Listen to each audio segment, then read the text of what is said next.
sort of launch into tonight's topic and then introduce Christy. I'm also an attorney. I don't really practice law. I practice a lot more politics than law. But I served for 1 year as the vice chair of the Judiciary Committee in the Senate before I moved over to the Joint Budget Committee, which is where I now spend all my time. But through my work as the vice chairman of the Judiciary Committee, I got involved in a group that was created by the legislature, I believe it's 4 years ago now, called we call it CCJJ. Everything has an acronym. It is the Commission on Criminal and Juvenile Justice, and it was created by the legislature to help us look at criminal sentencing issues and take some of the politics out of it. And this has, I think, been a very important step that we've done. The Commission has Attorney General John Suthers. It has some of the district attorneys from around the state. It has people from the Department of Corrections, people from probation and parole, sheriffs like Arapahoe County Sheriff Grayson Robinson is a member of the commission. It has lawyers that do criminal defense work from the Public Defender's Office and also private attorneys. It has judges and also mental health professionals and treatment providers for substance abuse. Am I forgetting anybody? The point of this commission is it brought together everybody to sit around one table who is all involved in the criminal justice system, whether chiefs of police, police and sheriffs, people on the front end of the criminal justice system that are arresting and charging people, to people on the back end of the criminal justice system, people in the prisons or parole officers for when people get out of the prison. All the way through the whole continuum, everybody in the criminal justice system is on this commission, and they've been charged with the legislature with some specific tasks and also some very broad tasks of looking at sentencing reform.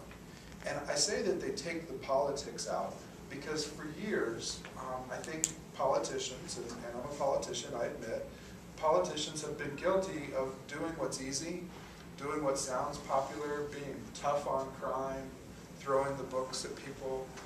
We all can remember political campaigns where someone was accused of being soft on crime because some Willie Horton type moment happened and that ruined somebody's political career or something. It's easy for politics and demagoguery, if you will, to get in the way of really being smart about criminal justice policy.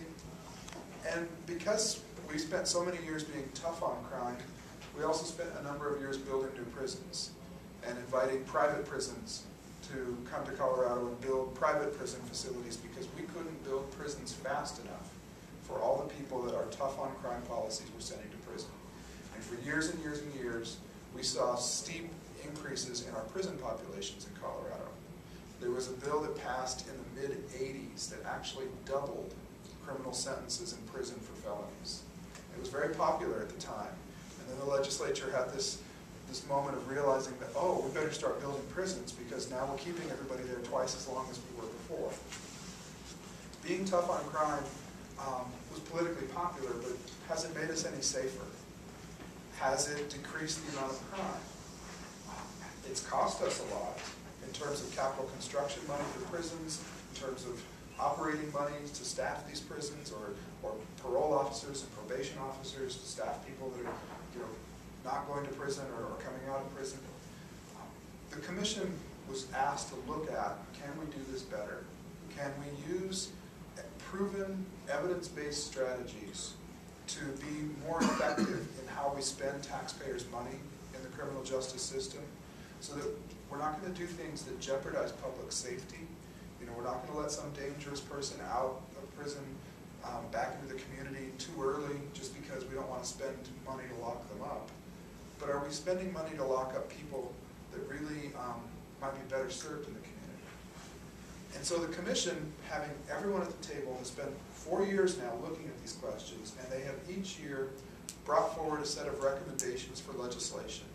And because you have the police and the sheriffs and the prosecutors and the defense attorneys and the mental health professionals and the substance abuse professionals all agreeing about strategies and changes that we can make, I think every single piece of legislation that the commission has recommended to the legislature has passed overwhelmingly with bipartisan support.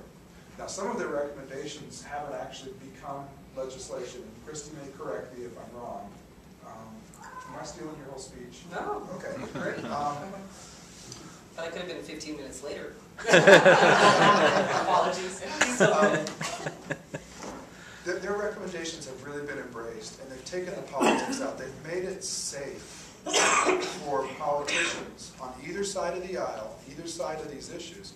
They've made it safe for us to sit back and look at what's really smart and what the evidence and studies and experience in other states and other countries show us are better approaches. And we really have started down a path. And I'm going to pass it off to Christy. Christy has done so much work with this commission through her organization, the Colorado Criminal Justice Reform Coalition, CCJRC, not to be confused with the CCJJ.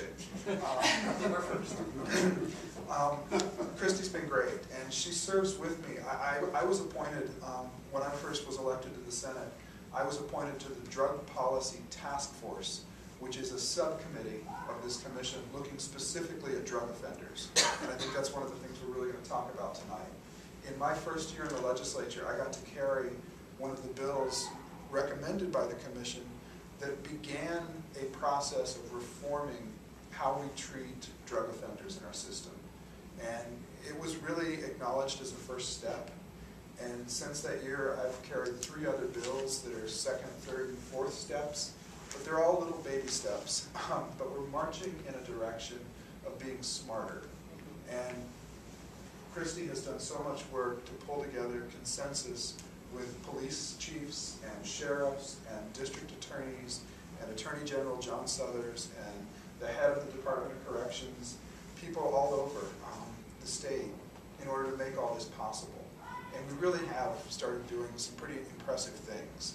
And the last thing I'll just sort of say before I pass it off to Christy is this is one of my favorite topics to talk about, so I'm sorry if I'm hogging all the time. I've had several town hall meetings talking about this because we've done some really remarkable things, and we've really started to reform the system and make wiser use of your tax dollars. And most people don't know about it. And you don't know about it because this isn't one of the things the legislature is fighting about. This isn't controversial, there's not conflict, it isn't sexy. And so the news media, the television reporters and the newspaper reporters, they're not covering this because this commission has made this all logical and consensus-based and based upon evidence and what's smart, and the legislature has been embracing it and moving forward with this.